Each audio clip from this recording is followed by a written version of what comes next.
there, I'm Gigi Davidson. I'm a veterinary pharmacist and the owner and chief consultant for Vet Farm Consulting. From 1983 until 2018, I was the director of pharmacy at NC State University College of Veterinary Medicine. And during my 35 years there, I did clinical service, I taught and mentored both veterinary and pharmacy students, and I also conducted research in the areas of compounded preparation, stability, and bioavailability, and also efficacy in various disease states for animals. My husband of 30 years, Dr. Mike Davidson, is a boarded veterinary ophthalmologist. And over our years together at NC State, the issue of quality compounded ophthalmic preparations has come up over and over again. So it's been at the forefront of our collaborations together for animal patient care, and as a result, I've really developed a special interest in the preparation and evaluation of ophthalmic compounds. I hope my presentation, Considerations for Safety and Efficacy Factors for Delivery of Drugs to the Eye, will be useful to you whether you prepare compounds for animals or not. And the reason I think it'll be useful to you is because, comparatively speaking, the structure and function of the eye is relatively similar across all vertebrate species. So if you're asked to prepare a novel compound for use in any patient's eye, the principles and simple tests offered in my presentation should help you provide a quality product. Even if you don't perform sterile compounding, I think the principles in this presentation should still enable you to help practitioners evaluate compounded ophthalmic therapies, and it will help them determine at the very least that they'll do no harm to that patient. And in the unfortunate event that harm has occurred due to an ophthalmic compound, then you'll be able to help that prescriber evaluate the qualities of that preparation that may have contributed to the adverse event and help them resolve it. I've been giving this lecture to veterinary ophthalmology residents in an international course since 2006.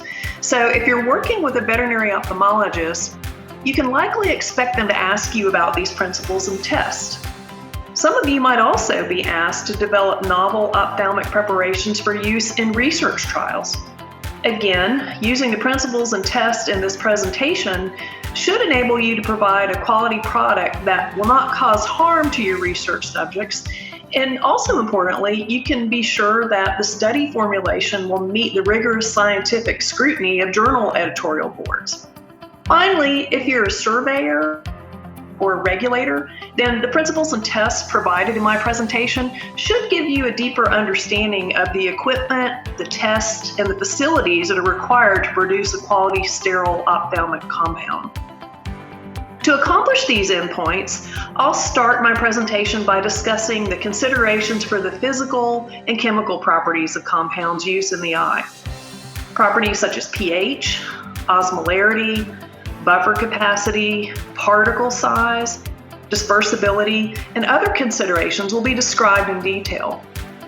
Next, I'll describe all of the quality tests that can be used to measure these physical and chemical properties of ophthalmic compounds, such as sterility test, how to determine the particle size, determination of buffer capacity, whether or not the preparation is easily resuspended after shaking, and other simple tests that you can perform right there in your own practice.